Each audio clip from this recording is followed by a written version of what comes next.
Good evening, everyone. My name is Avanti Kalansuri. I work as a project officer for UN Women. Today, I take this opportunity to welcome you to the fifth discussion of the discussion series organized by UN Women Sri Lanka and the Embassy of France Sri Lanka as part of the Generation Equality Forum. The Generation Equality Forum in Paris will take place from 30th June to 2nd July 2021. The forum will aim at galvanizing a multi-stakeholder system to advance gender equality. It's also convened by UN Women and co-hosted by the governments of Mexico and France. We would also like to note, as part of today's discussion, there are also Sinhala, Tamil, as well as sign language interpretations.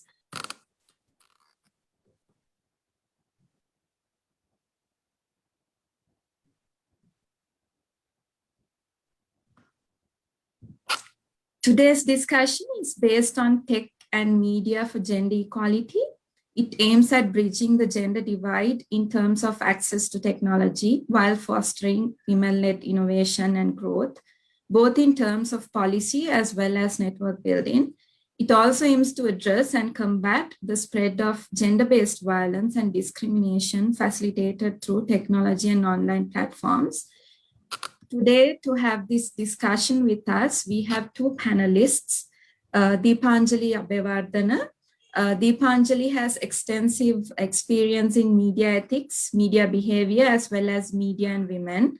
She also trains journalists on media ethics and has taken part in several fellowships and programs on media studies abroad. Additionally, she has experience in conflict resolution and human rights through her studies at University of Oslo in Norway and University of Fribourg in Switzerland. Deepanjali received her BA in International Relations from University of Colombo and MA in South Asian Studies from the University of Pondicherry in India. She is currently heading the Media Research Unit of Verite Research, and we would like to welcome Deepanjali today as a panelist to this session. And we also have Raisa Vikramatunga, who is a senior assistant editor at Himal South Asian, which is a digital magazine of politics and culture focused on the South Asian region. As part of the editorial team, she works with writers from across South Asian region, helping them to produce articles on a number of themes, including social media, online speech, gender equality, and caste discrimination. Previously, she has co-authored research on tech-based violence against women and LGBT community on Facebook. She's also a Sri Lankan analyst for Freedom on the Net, the annual survey on internet freedom. Welcome, Raisa, to this session. And it's great to have you both. And just to give you an introduction to today's discussion, we are particularly focusing on the role of media in Sri Lanka in shaping perceptions of gender and gendered behavior, both looking at traditional media and new media. We are especially interested in discussing the evolution of media in the past decade or so with the growth of online access and activity in Sri Lanka, and how we can facilitate transformation in this field.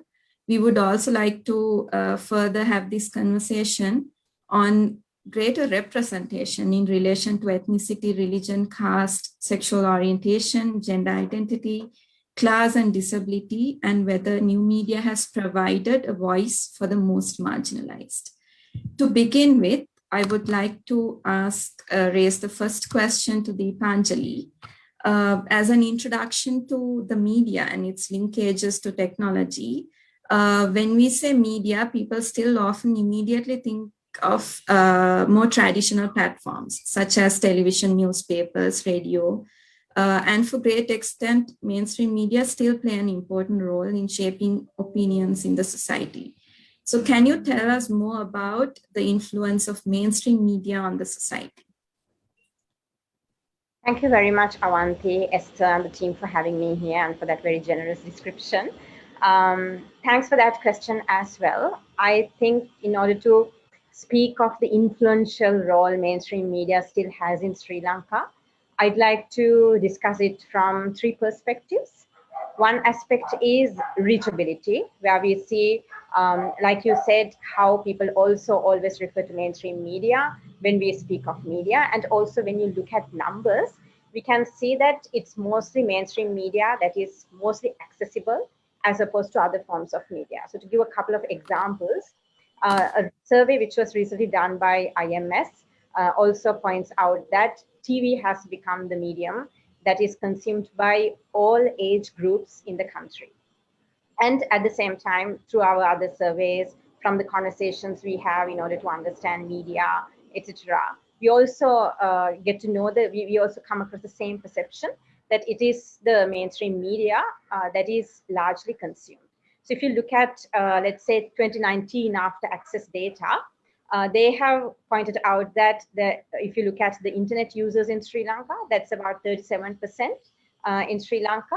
Out of them, 61% of them use social media. So you can see the disparity in terms of numbers, where mainstream media is still largely very much consumed by those who may not have the accessibility or the privilege to rely on social media so much. And then apart from reachability, it brings me to the second aspect, which is overall legitimacy associated with mainstream media. Again, through conversations we have with different informants and stakeholders and the general public, we get the vibe that people have a tendency to place more legitimacy on what comes from mainstream media as opposed to what they largely consume on social media.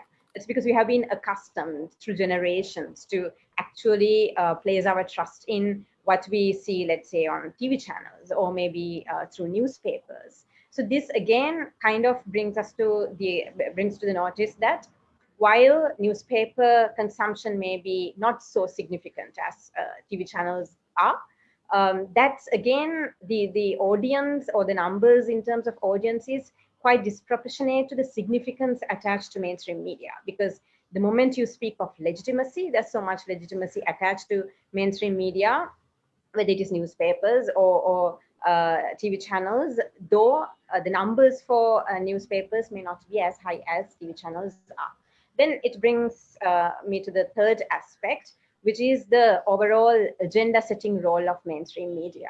If you can see how the direction in the society is sometimes determined, or what sorts of perceptions that are being generated, and how the public mindset is shaped, we can see that being done a lot by TV channels and newspapers, as opposed to what's happening so much on social media. It doesn't mean that social media is not playing a role in that, but the role in terms of determining the public mindset and actually having a larger effect on how the larger segment of the society thinks, the mainstream media does have a role. They have a quite a significantly high role in terms of that. And with that, it brings also to our attention the pervasive and powerful role mainstream media has in Sri Lanka today, because what they are showing is exactly what's going to shape the public mindset.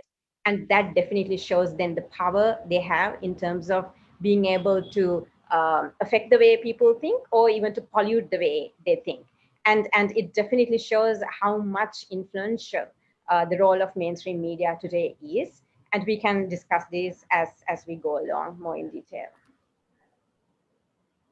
Thank you very much, Deepanjali, for unpacking this question of the role of mainstream media, looking at it from a broader perspective, from reachability, legitimacy, and agenda setting role kind of an angle. My next question is to Raisa. While there's mainstream media, we have also seen the rise of social media.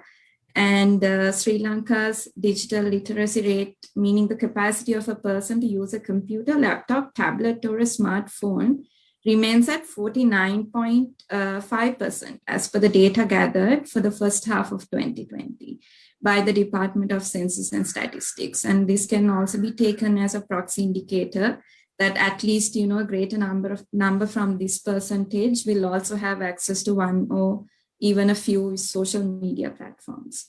So what are some of the changes that we have seen during the last decade, and how do you think technological innovation and accessibility has played into this? Yeah, thank you for that question. So the first thing that I would say is certainly, I think social media has kind of emerged as an alternate source of information. But even if you step back a little and you kind of even look at before social media kind of gained in prominence, there were these kind of online communities where people would congregate to discuss things that interested them. We did have a vibrant blogging community, and we had forums, often moderated by radio stations, where people would kind of congregate to talk about issues that mattered to them, and that often included, news and current events, including the Civil War.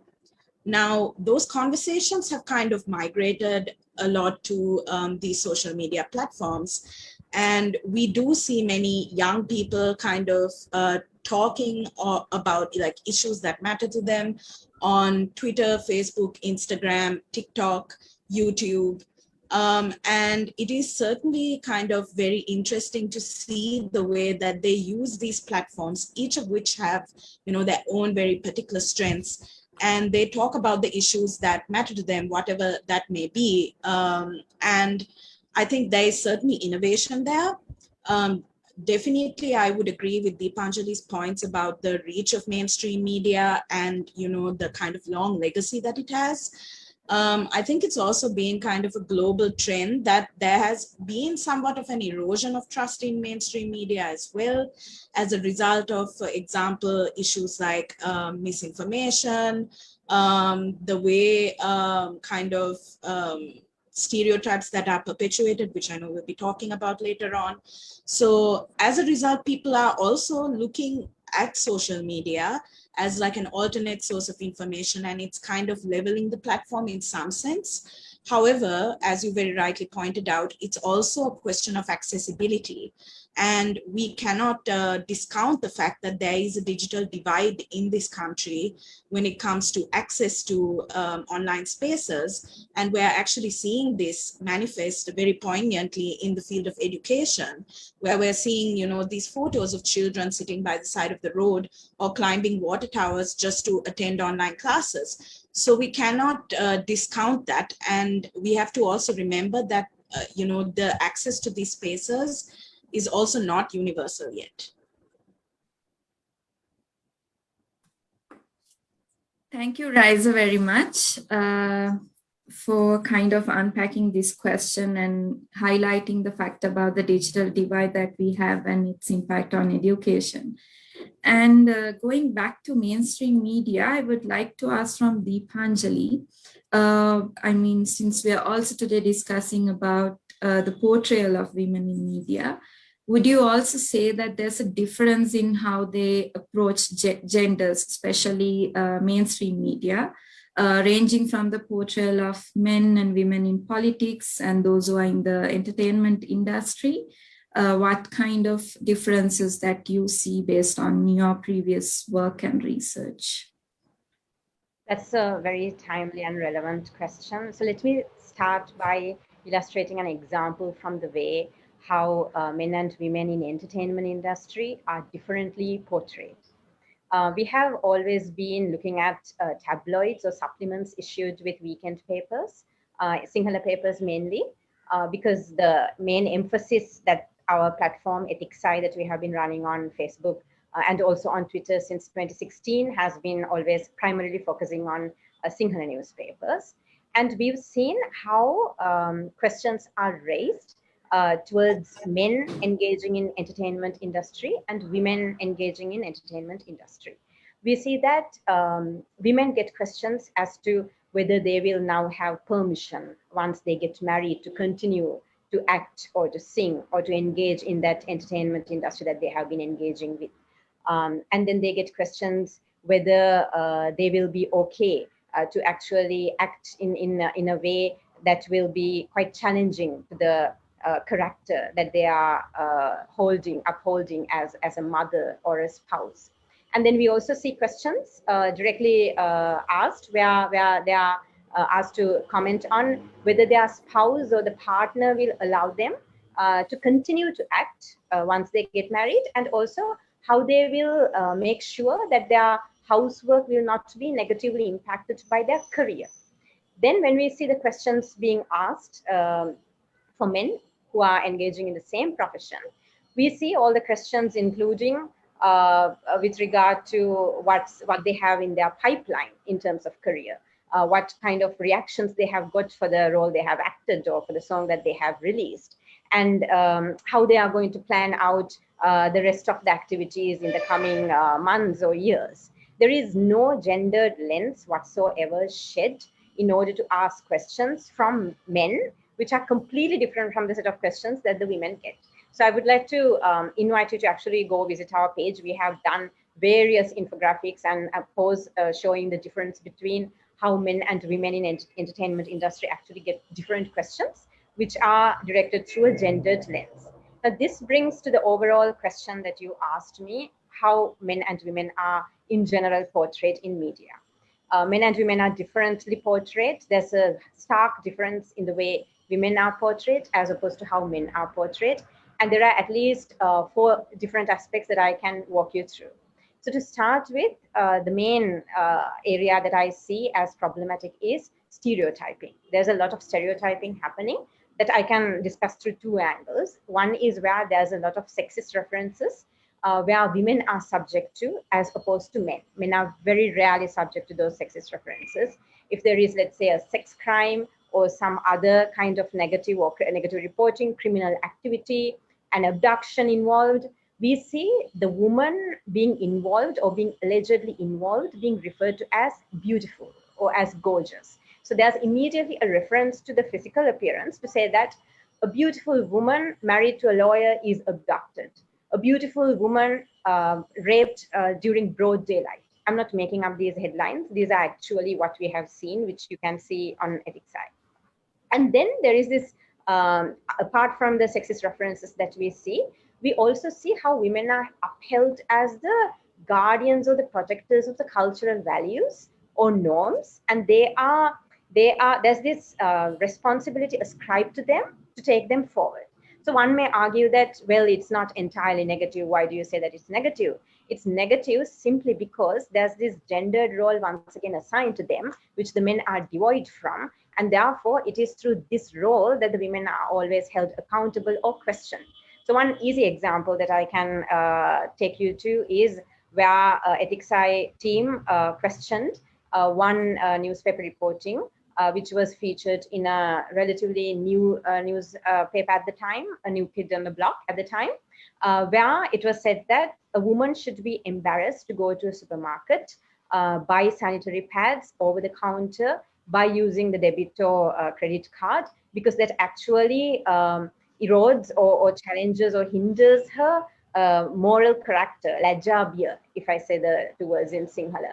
So when we problematized this on Ethicsai, it went viral and it became such a big issue on social media to the point that it prompted the journalist in question to actually respond as to why he did something like that. So this again shows that there's so much prejudice or there's a lot of stereotyping being involved where women are upheld or they are held accountable to a certain standard which the men are exempt from.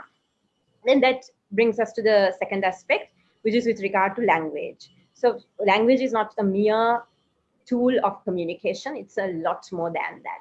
As Michel Foucault says, language is politics. Language is definitely, it says us so much about how a society thinks, what sorts of values and norms a society takes forward, because language mirrors the thinking pattern of a society, and language is also able to shape the thinking of the larger segment of the society. So with that, we see now organizations like Pointer question the lack of certain English terms for men, though there are equivalent terms for women. For example, if you take the word mistress, which one of our English newspapers also once carried in one of their headings, you don't see a male or rather an equivalent term for males for the same position.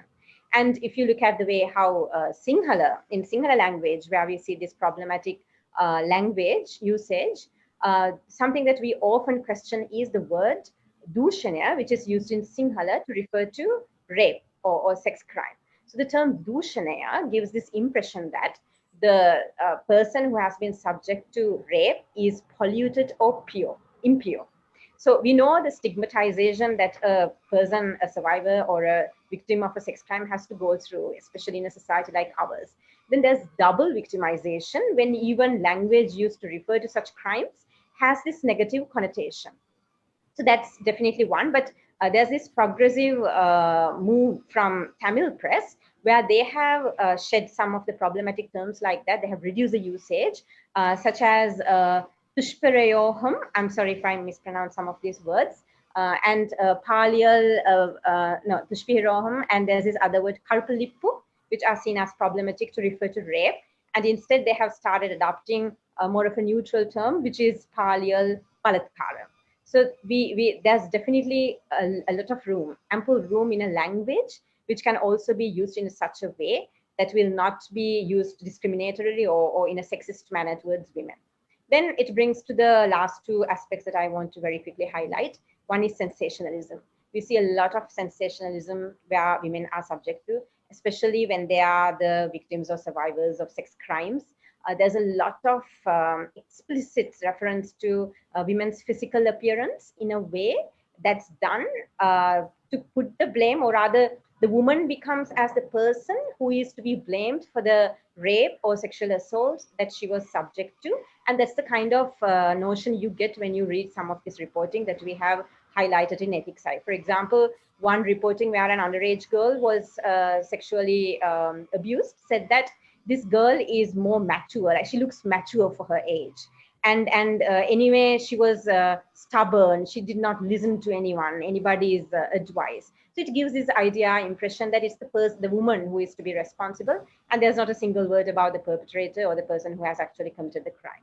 And then there's also so much negativity where women are referred to when there is reports that involve sex crimes, or even like other reporting. For example, if there's gambling that has been reported, if it was 10 men and 1 woman who were arrested in connection to gambling, the heading immediately says 1 woman arrested for gambling. And then you can see in very little writing in the content that actually 10 men had also been involved in it, or they were allegedly involved in it. So there's this emergence, like immediate need to put the negative spotlighting on women when there's negativity involved. So in such a way that you are sensationalizing, you are trying to attract the audience by showing that women who should not be engaging in such activities have actually been doing this. So this now brings to the last aspect of your question, where you asked me about if there's a difference also in the way how men and women are portrayed, if they're involved in politics, if they're engaging in politics, if there's a difference in the way they have been portrayed. I'd like to discuss that by showing 2 slides I have. Let me be very quick. I hope this is working. Could you see the slide that I have put? Yes. Okay, great. So in 2014, you may remember that there was a lot of celebrities, especially female celebrities, who put forward nominations for contesting at provincial council elections. This particular cartoon that was featured in a newspaper that is no more in function. Let me translate this for you. It depicts the women as sex objects. So sexual objectification or objectification of women is something that we often see happening in a lot of mainstream media. And this says it says election commissioner says every contestant has to declare their assets. And then the women portrayed here say, sir, here are my assets, but please don't ask me how we got those assets. So definitely with a double meaning there. And here's a female politician who gets questions such as whether you are night clubbing, are you taking drinks, are you smoking?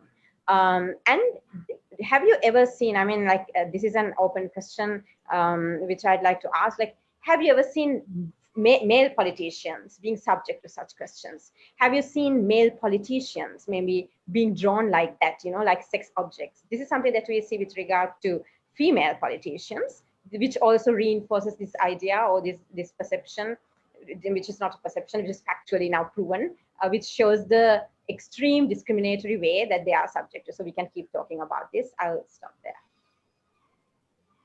Thank you, Deepanjali, for that insightful explanation, not only kind of highlighting how women are being stereotyped when it comes to reporting, and also how questions are being formulated to kind of, depict them in a very reductionist sort of a way. And Raisa, I would like to discuss with you, is this situation reflected in newer forms of media as well, including social media? But also, do you see whether there's greater room for representation there, particularly for those who are lacking a voice in mainstream media? Has social media given that opportunity for them to speak up? Yeah, so I would agree, I mean, with the first part of your question, because that has been part of the research that I've worked on in the past. It's actually exploring how these broader societal attitudes and discrimination bleeds into online spaces. So I personally don't think that you can make a hard division between online and offline, simply because of the way that violence manifests often both online and offline, and we'll talk about that more later. But I would actually agree that a lot of the points that Deepanjali highlighted, including the way that sexism kind of manifests kind of in mainstream media, they're also reflected in online spaces. And I would fully agree with the kind of different use of language and how that often also is used to describe women and the queer community in a way that is often very sexist, and kind of perpetuates these stereotypes. We did see this in our research as well. We kind of monitored posts in all three languages, and there were kind of very specific ways in which these kind of stereotypes would kind of manifest online. For example, in Sinhala, we would often see male commentators kind of commenting and kind of talking about protecting women. We need to protect women, and then through this protective lens kind of expressing kind of views that were quite sexist. And then in Tamil, we also saw, for example, just as one example of a post that we saw, women being objectified, and there were these photos which were clearly, lifted without permission, and asking, is this woman homely or roomly? Is this a woman that you would take home to your family, or is this a woman that you would take to a room? So these are these kind of very often very violent and very sexist kind of imagery that you can see on online spaces as well. And that is kind of symptomatic of a broader societal kind of attitude, which bleeds onto online spaces, because at the end of the day, it's people who are posting this content. But as to the second point of your question about representation, I would agree that at the same time, social media does present great kind of opportunities in terms of giving people a platform. And I would actually also say that even if you look at mainstream media, there's actually more interaction now as a result of social media that wasn't there before. Back in the day, the only way that you could interact with the newsroom would be with letters to the editor, for example. Now you're seeing mainstream media kind of, they have their own social media pages. Journalists will start their own profiles and interact with people. So there's more interaction in that sense. But even putting that aside, people who are outside that space, who otherwise wouldn't get easy access to a newsroom and may not necessarily get their voices heard. For example, if they are outside Colombo, or for example, if they aren't English speaking, they can find that they can actually share their views on this platform in the language that they are comfortable in. And if they use that platform to the fullest effect, they can actually have their messages heard on very often very important topics, and sometimes taboo topics that sometimes aren't often discussed in mainstream media as well. So I would agree that it kind of does give a greater space for representation in that sense. Thank you, Riza. And going back to mainstream media, Deepanjali, do you think that the ownership of media houses play a role in achieving gender equality, especially raising the issues of the marginalized voices? I would say that media ownership has a role to play if they choose to. And we don't unfortunately have that culture where all the media owners may also be giving full independence to the editorial board as well. But if I'm giving a very, very brief, succinct answer, because I have to speculate otherwise to know what's actually going on there. But if media owners choose to be playing that bigger role in terms of changing how stereotypes and prejudices are portrayed and how they can be actually reduced or stopped completely, they can very well play that role, because the kind of influence they have is enormous. So maybe pushing them to play that role is what I would like to highlight. And Riza, one of the things that we consistently see in the fight against gender disparity and discrimination is to have more women leadership. And how does that play into our conversation in terms of new media, especially?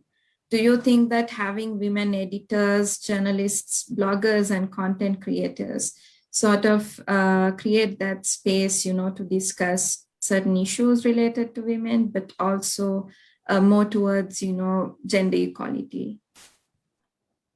I would agree. I mean, I think that having more women in positions of leadership or simply taking up more space and sharing their views on topics that are important to them, I think it does help to an extent. We've seen this actually at the highest level. For example, when you look at women in leadership in this age of COVID-19, there's been research that shows that women were more kind of risk averse when it came to preserving human life. And therefore, they were seen as better handling the pandemic. But when we come back and we look at newsrooms, I would fully agree, because I think women will naturally bring a certain kind of lens and a sensitivity to issues that they themselves would have faced in the workplace. So in that sense, I do think that having more female representation and queer representation would definitely help.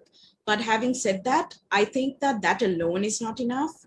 I think, and you kind of touched on that in your earlier question to Deepanjali about media ownership. In order, I think, for women to really make an impact, I think women need to be given autonomy to, kind of do their jobs to the best of their ability. And we've actually seen women journalists talk about these constraints as well. They've talked about constraints, for example, placed by advertisers in terms of mainstream media houses, and they've talked about constraints of senior management. So I think that, in order to really ensure that there's equality, women do need to be empowered in those spaces. And in that sense, I think, again, social media can present an opportunity because it is by its very design less hierarchical in that sense, and it kind of gives the person who is using those profiles a voice to kind of share their views. But having said that, I think also something that we all need to kind of move towards in terms of women in media, women in new media and these spaces, we need to try to, I think, make space for more women and members of the LGBT community to kind of join these spaces as well, and ideally make space for women and members of the queer community who don't look and sound like us. So I think we also need to acknowledge the fact that, that we each operate in bubbles, even on social media and in mainstream media. And I think, simply representation isn't enough. We also need to think about those kind of aspects as well. As a follow-up question, I would also like to ask, we have seen increasing gender-based violence on these platforms against, politicians, activists, and students. and how they're being represented, like Deepanjali highlighted in mainstream media as well. So based on the work that you have done, how do you think that we can address this? But also discussing a bit about, cyber violence, experienced by marginalized communities and women, including phishing, clickbaiting, and even hacking and catfishing. So what's the broad implication of online violence in enhancing representation? Does this help, or how do we get, kind of more women to, put their voices there, but still there's also a lot of violence happening, online? So yes, this actually is something that I researched together with Sachini Pereira, Mahisha Balraj of #Generation, and Amalini Desera. We co-authored this report in 2018, and we spoke to women politicians, women activists in the North and East. We also interviewed young women in Colombo who had experienced online violence, and we monitored over 50 Facebook pages in English, Sinhala, and Tamil for this study. We also had a separate roundtable for members of the LGBT community to understand their very specific issues online. And what we saw is kind of similar to what Deepanjali touched on. We saw this clear pattern of sexism, misogyny, objectification, resulting in targeting and harassment of women and the LGBT community, albeit in very different kind of ways, depending on which community was being targeted. I think even yesterday I was listening to a Twitter space with Aritha Vikramasinghe, and he highlighted the fact that members of the queer community were being outed on WhatsApp groups, and then they were being targeted with death threats. And when that one of those people went to the CID Cybercrimes Division to try and register a complaint, they were told that they could not register the complaint because the CID didn't want to express support for the queer community. So I think that kind of example alone shows the very different ways in which the queer community is targeted as opposed to women. Now, in that study, we also had a very disturbing pattern of the non-consensual dissemination of intimate photos and videos. Sometimes whole Facebook pages dedicated to this. And the LGBT community separately to us also told us about, the very similar violence they faced in that context and how they kind of enacted digital security practices to try to circumvent that. So these are some of the kind of patterns that we kind of noticed. In terms of solutions, I think that it needs to be a multi-pronged approach, and that is what we highlighted in that report as well. We need more representation at the ICT policymaking level for women and the queer community. We need to recognize that online violence is an aspect of violence against women, and we need to treat it as such. We need to also look at the institutions which are kind of meeting these survivors and kind of processing these cases. I mentioned the CID Cybercrimes Division because that is the primary body which is tasked with dealing with online violence. A, many people don't know that, and B, what does it feel like for a woman, and especially a member of the queer community, where there's a history of police brutality there, to walk into the CID where, that's a space where people who are suspected of terrorism are taken and questioned. We, I think, need to talk about that, and we need to ensure that that is a space where survivors can feel heard. And what we heard from people during this research report is that quite often they are re-traumatized when they are kind of taken there and they have to recount these instances of violence.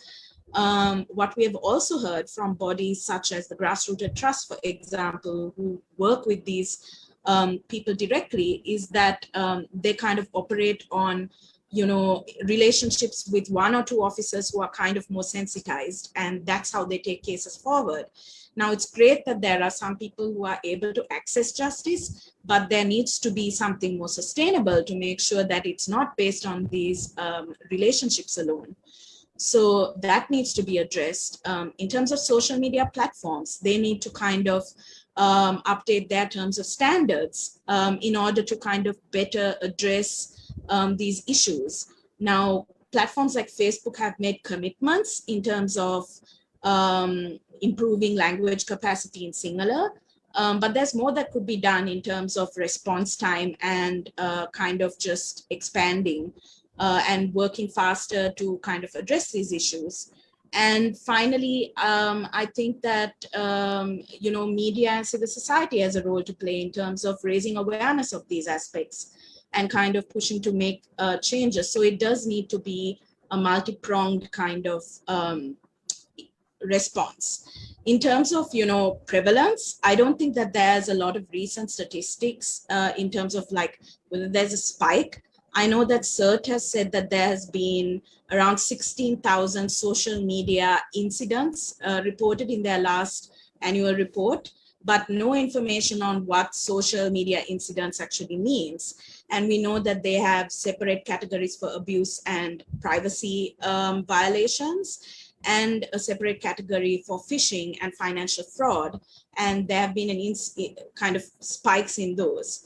And of course, the result of all of these kind of issues, which I've discussed, is that it makes it harder for women and members of the queer community to access these spaces, and it kind of silences them and prevents them from speaking out, which is a shame because, their voices are important, they need to be heard. And I think that, yeah, this is an issue that needs to be addressed. Thank you, Raisa. And Deepanjali, I would also like to know what kind of recommendations that you could make in terms of policy for social media institutions to create a larger representation for women. Especially, you have also been doing trainings and a lot of work regarding media ethics, and what kind of policies and guidelines that we can have in terms of, regulating sort of to a certain extent how we portray men and women and other genders on mainstream media. Yeah, I actually have two suggestions. Before jumping into the two suggestions, I want to very quickly touch base on what Raisa also very correctly pointed out with regard to a queer community, how they are represented in mainstream media, because the distinction between social media and mainstream media is so blurred today. What we see on mainstream media is exactly what's reflected on social media, or sometimes it's amplified to such an extent that what's sometimes shown on mainstream media could be better in comparison to what's going on social media. And we also see certain instances where it's the mainstream media that also contributes to or starts such portrayals, or even other problematic reporting that then gets into social media as well. So keeping all this in mind, when you look at how queer communities are reflected in mainstream media, they are often dehumanized, or they are seen as being abnormal, even when there is scientific evidence to say it's otherwise. And there's a lot of negativity associated with them. But we can't completely overlook positive news reporting as well, where there are feature articles trying to discuss these issues and try to shed light on actually educating the public on these aspects. So I'll quickly explore the two recommendations I have. One is to do away with the word Dushaniya in Sinhala, which is in legislative codes in Sri Lanka. It's difficult for us to do it because we are flagging what's in mainstream media, but it's actually coming from the word that already exists in legislative codes. There are certain, very good articles have been written on this issue. For example, BBC, Suneth Pereira has written on this, and some other quotes who talked to us also suggested that maybe to write the word rape in Sinhala instead of coming up with Dushaniya as the word, which also then takes away that ambiguity in definition, is a suggestion. Regardless of what that is, maybe like what I want to highlight is that maybe we should completely do away with such terminology such as Dushaniya, which double victimizes survivors and victims of sex crimes, and to actually look at alternative words which institutions such as the UN should be probably able to look into. Second, to stop gratuitous references in negative context. For example, like I pointed out earlier, when there's a tendency to say that there's a woman involved in gambling when there are 10 other men who are already involved in the same criminal activity, there's this tendency to put the negative spotlight on women as opposed to the men who are accused of the same criminal activity. But this is something very similar to what we see with respect to portrayal of ethnic groups. Certain ethno-religious identities are negatively highlighted, like we have pointed out on many occasions, where there is a tendency to highlight if it is a Muslim drug dealer, newspapers are quickly saying Muslim drug dealer. But you very rarely you see Sinhala drug dealers being arrested or Tamil murderers. So there's this unnecessary reference, negative reference to ethnicities or ethno-religious identities, something very similar to what we see regarding women as well. For example, recently we saw how one newspaper said that a female driver crashed into this building, as opposed to this other the English newspaper, which did not refer to such a gendered identity, but they reported the news in a very neutral way. So avoiding such negative references to women is also something that I'd like to highlight as a broader policy decision. Thank you very much, Deepanjali. And coming back to Raisa, we have also seen some encouraging changes on social media, particularly helping with the evolution of certain movements, encouraging, citizen-led movements and social media influencers, speaking up against issues, and also citizens being able to spread information. And there's also a movement, that has emerged in Sri Lanka on social media, particularly against the sexual harassment at workplace, concerning the media industry. So in light of these discussions that are taking place, currently, how far social media has sort of, helped women and other marginalized voices to give that space to, speak up and build solidarity. Yeah, I would agree. I think social media, as I said earlier on as well, it has been a space for people to kind of raise topics, often taboo topics, that are kind of interesting to them and have their voices heard. For example, there were even conversations on the issue of street harassment, where, a few years before that, I think often the first response would be, either what were you wearing, or you should have responded in this way. But the last time this conversation happened on social media, you saw many people, many women coming together to share their experiences, and that showed how widespread the issue actually is. And it switched from being a kind of political issue to, this is a kind of systematic injustice that needs to be addressed. And you, of course, brought up the Me Too movement that is currently going on. We have seen over the past week many women, many of them working in newsrooms, highlighting issues of sexual harassment at the workplace. Very distressing details. And I can say, as a woman who has worked in the media space for 10 years, it also brought back very difficult and traumatic memories for me. And I can say that these issues, kind of issues are very difficult to speak about and very traumatic to speak about. And the reason I'm saying that is because there was this discussion I saw where people, their first response was to ask why these young women did not follow due process. And I think the very fact that they took to Twitter to highlight these issues, and many of them after decades, shows that due process in newsrooms is not working, That is the reason why they had to use Twitter to highlight this, why they had to remain silent for whatever that reason that may be for years. And the response that they got, I just saw that one young woman has had to resign from her post.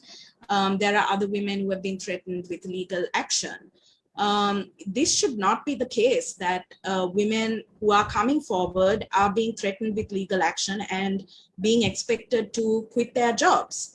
I think what we need to kind of push for as women in media is to try to look at sexual harassment policies, for example, within workplaces, which are tailored to specific needs. This was something that came up from some of the tweets as well. For example, one of the women, Jordana Narin, highlighted that there was no formal HR desk in her workplace. Now, this is something I experienced in the newsrooms that I have worked in, because often the person who works in HR who is tasked to deal with these matters is either someone working in accounts or admin, and not someone who is necessarily best placed to kind of process these complaints. And very few places have a sexual harassment policy as well. In 10 years of working in media and communications, the only place where I've been at which drafted a sexual harassment policy is my current workplace, Himal South Asian. And I also wanted to very quickly go over some of the things that we discussed, which I think can be models for other newsrooms to learn from.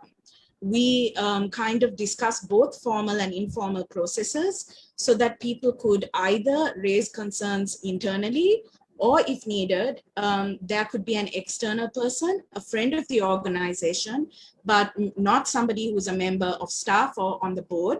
And the reason that we discuss this is because, again, there are these power dynamics that operate within newsrooms. And often the people who are perpetrators are those who are in positions of power. So you need to kind of give women a chance, a fair chance, and a way to have their concerns impartially heard. Because in that case, then they won't need to, take to Twitter as a last redress in order to kind of have their concerns heard. Now, of course, I stand in solidarity with those who were brave enough to come forward, and social media is certainly a very important place to highlight these issues which haven't been kind of addressed before. But I think we also need to take this current moment to push for changes in newsrooms in terms of sexual harassment policies. I've seen some discussion of ratifying the ILO convention, which kind of tries to address harassment, and that can be a kind of response as well. I saw that young journalists are writing to the government information department, highlighting also that these issues also happen in Sinhala and Tamil as well, but they have not surfaced on social media yet, and kind of even going into details. So I think this is very important, but we need to build on this, this kind of current trend and try to kind of put changes in place, because it cannot be that women should have to lose their jobs after they come forward. This is, an issue of workplace safety at the end of the day. Yes, thank you so much. And we have also opened up a Q&A session. So we would like our participants to raise your questions. And we have received 2 questions, one for Raisa and one for Deepanjali. So the question to Deepanjali is that you mentioned Tamil media, that there's a move to reform, sexist language, which is really encouraging. And so the question is, do you know how that came about and who pushed for it, for this positive change? That's a very good question. I don't know enough to answer that question, but Ethics I also was problematizing this for a while, both in Tamil and in Sinhala. We started problematizing Dushanya and Dushanya equivalent term in Tamil as well. But because we did not have enough visibility in what was going on in Tamil press so much in terms of ethical violations at the time, we could not take it forward. But there's a reduction is what I hear in the Tamil press in terms of those problematic terms being used for rape. So that's, I think they have also taken that very seriously within the industry itself, where maybe editors may have taken a bigger role also in determining that this is what we should want to completely avoid using, and this is what we want to keep using maybe. I'm speculating on that. And we also saw at one point when this girl who was raped and murdered in Jaffna, when it was reported, it was quite horrendous how it was happening in Tamil media, which we problematized at the time. There were explicit details being given, like word to word, which was not possible to, digest or to even look at. And that was the time a few years back, and we questioned it at the time as well. But to see the progress and see, I'm not saying that it's completely devoid of violations. I don't have enough visibility to look into Tamil press, unfortunately. But I think that's definitely something we can learn from in order to drive the change in Sinhala press as well. Thank you. And Raisa, there's a question for you with regard to, so this discussion where we are sort of looking at mainstream and social media as a binary, but the question is also how we can see, the demarcations are becoming, increasingly blurred. So because mainstream media is also using sort of social media. So what are your experiences and thoughts about if and how we can shift towards addressing these spaces as a continuum rather than a binary, and how media ethics, content moderation, and policy responses are situated in such a continuum? Yeah, that's a great question, and I fully agree. In fact, that was something that I said early on as well, that I don't think that there is like this binary division between mainstream, kind of offline and online. I think the way that violence manifests, which is something that we studied, it manifests on both online and offline, and the lines are growing increasingly blurred, and our responses to that need to reflect that. So actually something that I did not bring up before in terms of recommendations is that I fully agree that even mainstream media platforms, they need better content moderation for their own social media platforms. Because that is something that we saw as well. There were many kind of sexist, misogynist, homophobic comments as well on the news reports of mainstream media outlets, and which are often left unmoderated, and it's up to the page admins to moderate that. So I think that even mainstream media kind of needs to acknowledge this and needs to have better content moderation policies in place, whatever platforms that they're using. We also need to realize that social media is evolving all the time, and that creates new problems. For example, even on a platform that lots of people are using right now is Twitter Spaces.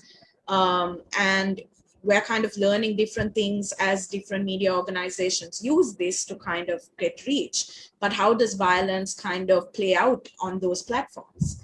For example, I can say that whenever I attend a Twitter space, I've noticed that I get lots of these random accounts following me, and some of them are people that I know, but many of them, they're just, it's like a lot of retweets, and I'm not trying to speculate on what the nature of the account is, but very displaying strange online behavior. So that's one kind of thing that, that we need to kind of be mindful of. And what happens if somebody who's talking on a space starts issuing and kind of saying violent things? What is the role of the person who's moderating and the media personality then? These are all things that, media also has to consider as they kind of shift and they use these platforms as well. So, yeah.